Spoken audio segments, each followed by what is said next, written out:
नमस्तुभ्यं श्रीगुरुचरणकमलेभ्यो नमः। गुरुर्ब्रह्मा गुरुर्विष्णु गुरुर्देवो महेश्वर गुरु साक्षात् परम ब्रह्म तस्मै श्री गुरुवे नमः। हम लोग भज गोविंदम जो भगवान आदि शंकराचार्य का लघु ग्रंथ है उसी पर विचार कर रहे हैं। आध्यात्मिक साधना में भरना नहीं होता, खाली करना होता है। इस वस्तु का हमारे लिए उपयोग नहीं, उसको हम इकट्ठा करते रहते हैं। फालतू की चीजों का जो हमारे लिए जरूरत की चीज नहीं है उसको भी हम इकट्ठा करते रहते हैं। एक बात हमारे समझ लेने लायक है, यदि हमें कुछ पाना है तो जो आध्यात्मिक पथ हमारे लिए नहीं है,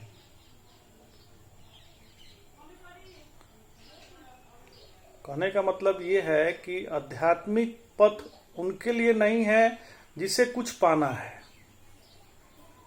जिसको पाना है उसके लिए संसार है, और आध्यात्मिक पथ उसके लिए है जिसको अब कुछ पाना शेष नहीं रह गया है।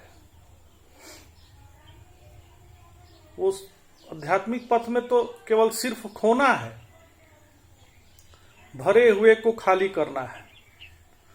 हमने जो अभ्यास कर लिया है उसका निरूपण करना है। जैसे रस्सी में हमने सर्प का अभ्यास कर लिया है, तो उसको ठीक से समझदारी से समझ लेना है कि भैया ये सर्प नहीं है, ये रस्सी ही है। नारायण, अक्सर हम अपने विचार शून्य अन्य पर ला देते हैं। अक्सर हम अपने विचार को अन्य लोगों पे लादते रहते हैं। हमें अपने आप को सुधारना है, दूसरे को नहीं सुधारना है। आध्यात्मिक साधना स्वयं को सुधारने के लिए है, दुनिया को सुधारने के लिए नहीं है। क्योंकि जो दुनिया के चक्कर में जो भी पड़ेगा वह त्रिगुणी माया में फंसता चला जाएगा। और वैसे भी देखा जाए सुधार तो स्वयं सिद्ध है, और स्वयं को ही सुधारा जा सकता है। कोई किसी को क्या सुधार सकता है यदि वह स्वयं न चाहे? है ना सोचने वाली बात। आजकल लोग बहुत प्रश्न पूछते रहते हैं। प्रश्न पूछना मतलब स्वयं से दूर होना है।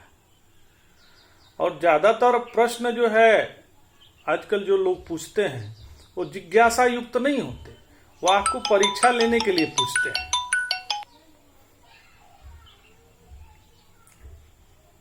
तो क्या करना चाहिए? एतस मनसि विचारम बारंबारम, हमेशा यह चिंतन करे कि हम किस में फंसे हैं, हम कहां फंसे हैं, ये देखना जरूरी है। किसके कारण से हमारे मन में विक्षेप आ रहा है, और जिसको हमने शरण दिया है, ये ध्यान दीजिएगा कि जिसको हमने शरण दिया है उसी ने हमें विक्षेपित किया है। जिसको हमने महत्व दिया है वही सबसे ज्यादा परेशान किया है।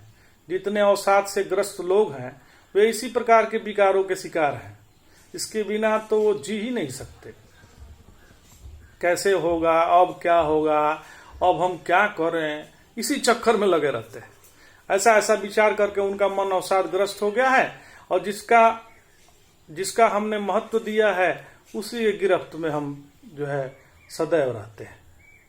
यह त्रिगुणी माया है, प्रकृति है, इसी को स्त्री कहते हैं। तो हम यदि उसका महत्व दिए हैं तो उसके चंगुल में फंसे हुए हैं। तो हमारी महत्व बुद्धि ही हमें फंसाई हुई है। आगे का श्लोक लेते हैं। नलिली दलगत जलमति तरलम तद्दव जीवित मति सक पलवम विदधि व्याध भिमानग्रस्तम लोकम शोकहतम न समस्तम। कमल दल जो होता है, कमल दल के ऊपर जल की बिंदु अत्यंत अस्थिर होती है। जीवन भी इसी प्रकार से अस्थिर है। इस बात को अच्छी तरह से समझ ले कि सारा संसार जो है वो व्याधि, अभिमान, अशोक आदि से ग्रसित है। ये पूरा विश्व व्याधि से ग्रसित है, अभिमान से ग्रसित है, शोक से ग्रसित है। श्री गुरुदेव भगवान अनुग्रह करते हुए कहते हैं कि विषय वस्तु केवल उपयोग का सामान है, हमारा लक्ष्य नहीं है।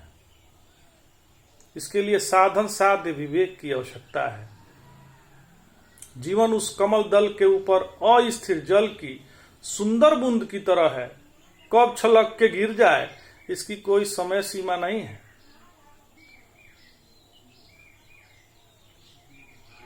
कब उस कमल दल से जल कब वो गिर जाएगा जमीन पे नीचे, इसका कोई समय तो सीमा नहीं है।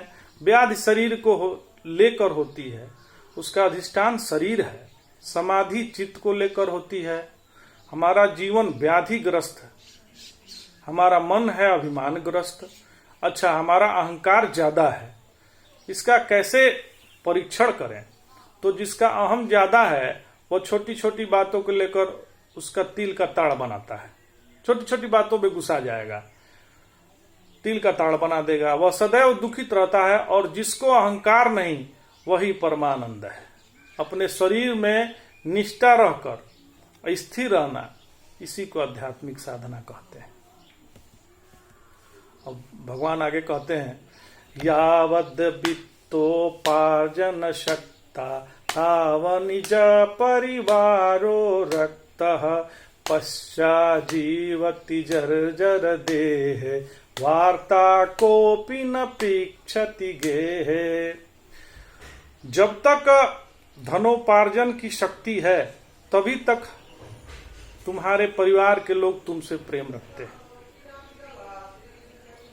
हमारे पास जब तक धनोपार्जन की शक्ति है कि हम धन कैसे घर पे लेके आ रहे हैं, जब तक शक्ति है तब तक परिवार के लोग आपसे बहुत प्रेम करेंगे।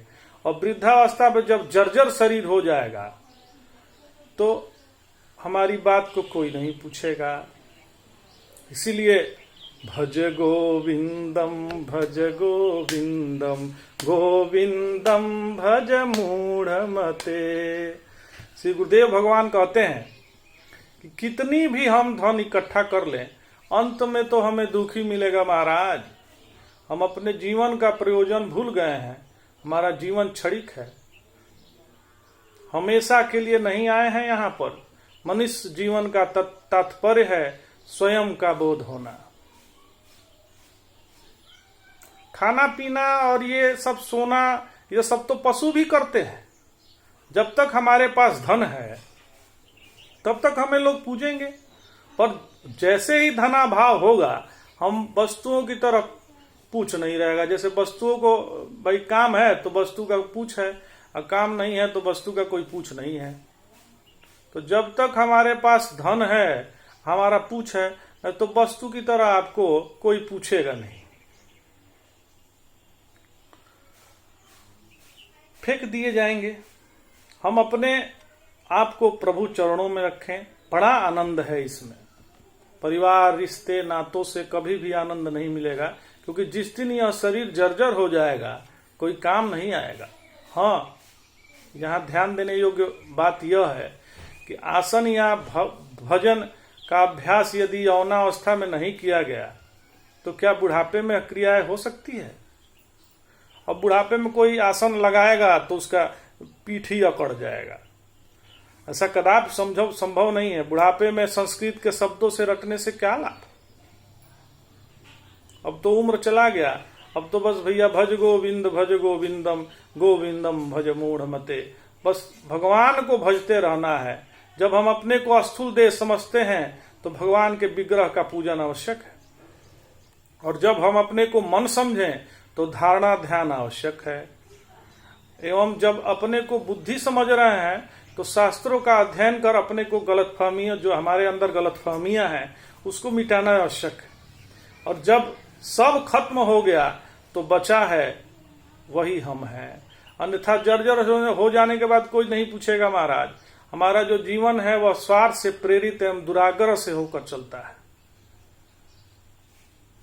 जितने भी जब से हमारा जीवन चल रहा है उसमें स्वार्थ है, और स्वार्थ से प्रेरित है और दुराग्रह के द्वारा चल रहा है। इसलिए भगवान भाष्यकार कहते हैं भज गोविंदम गोविंदम भज मूढ़मते। जय जय शंकर हर हर शंकर, जय जय शंकर हर हर शंकर।